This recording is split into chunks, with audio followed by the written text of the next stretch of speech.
built into the tissue with biomechanics.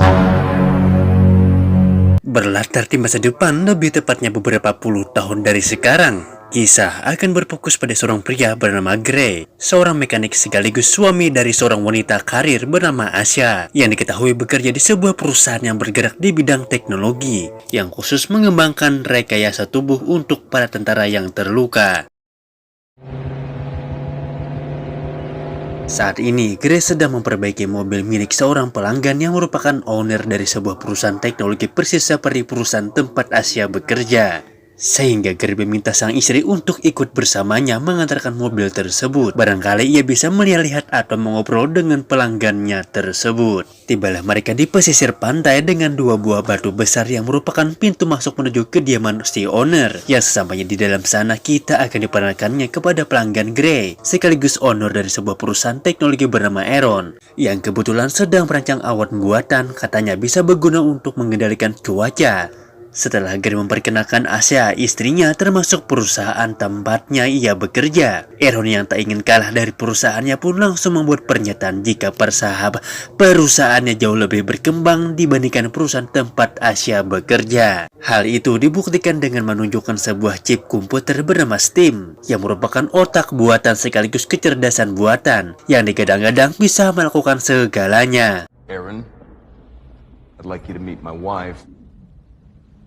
Wow. Selesai dengan Aaron, mereka berdua langsung pulang menggunakan mobil Asya yang berbasis smart, atau mobil pintar yang memiliki fitur autopilot atau bisa menyetir sendiri, di mana hal tak terduga terjadi ketika si mobil pintar mengalami trouble yang membuatnya melaju ke arah jalan yang salah, lebih tepatnya ke jalan kumuh tempat Gray tinggal dulu. Dan tiba-tiba tak lama setelah mengalami kecelakaan, muncullah 4 pria yang merupakan penjahat yang kemungkinan besar adalah pelaku yang telah meretas mobil pintar Asya. Entah apa alasan si ketua penjahat pun ujung-ujungnya menembak Asya di bagian alat vital, untuk kemudian menembakkan bagian belakang tubuh Gray yang membuatnya tidak bisa bergerak dan tak berdaya, menyaksikan sang istri tewas tepat di hadapan matanya.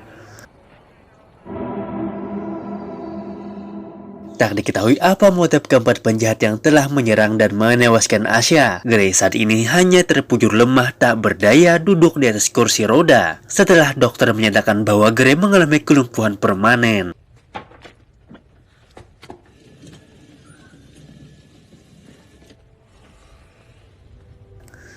Tak ingin hanya diam diri dan terus merasa stres, Gray dan ibunya pun pergi ke kantor polisi untuk menemui sang detektif kepolisian bernama Cortez, yang diketahui merupakan aparat yang ditugaskan untuk mengurus kasus ini sampai beres. Namun sampai detik ini beliau masih belum bisa menemukan petunjuk tentang keempat pelaku, sehingga Gray diminta untuk sabar karena semuanya masih diproses. Gray, she's just trying to help. You know, I'm from New Crown, Gray. Like you. Saat di rumah, Gray yang tidak bisa hidup tenang pun mulai mengalami depresi hingga dengan sengaja menyuntikkan obat malam sampai overdosis, yang membuatnya harus dilarikan ke rumah sakit. Administer PM. Dalam kondisi kritis, beruntung nyawanya masih tertolong tepat saat muncul Aaron yang datang bukan untuk membicarakan bisnis, tetapi untuk menawarinya sebuah solusi yang sangat logis, yaitu memulihkan tubuh Gray seperti semula menggunakan chip komputer yang ditanamkan kepada tubuhnya. Computers, there are things that they can't Tak do. banyak pikir panjang, Gray langsung menerima tawaran tersebut, di mana chip ini sendiri berfungsi sebagai jembatan yang menghubungkan syaraf-syaraf tubuhnya ke sistem syaraf otak, yang dengan kata lain Gray akan bisa bergerak kembali, bahkan akan mengalami peningkatan yang cukup signifikan.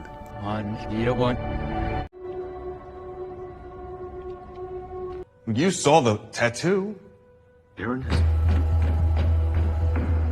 Dan ya, Gray pun bisa kembali berjalan, bahkan berlari melebihi kecepatan merata-rata manusia, di mana Gray diminta Aaron menandatangani kontrak kesepakatan untuk tidak menceritakan hal ini kepada siapapun, karena proyek chip ini merupakan proyek rahasia yang masih tahap pengembangan. Tiba di rumah Gray pun yang sudah pulih pun langsung melakukan penyelidikannya mandiri. untuk menjadi identitas keempat pelaku yang tepatnya saat ia sedang mengamati rekaman video. Ya, ada suara yang muncul di dalam kepalanya yang ternyata itu adalah STEAM, chip komputer kecerdasan buatan yang ditanamkan ke dalam tubuhnya. I've gone insane. I'm fucking insane. Dengan adanya STEAM, sekarang Gray bisa langsung menemukan petunjuk berupa tato pada lengan salah satu pelaku, di mana STEAM diminta untuk izin untuk meminjam tangan Gray untuk menggambarkan tato tersebut. You just found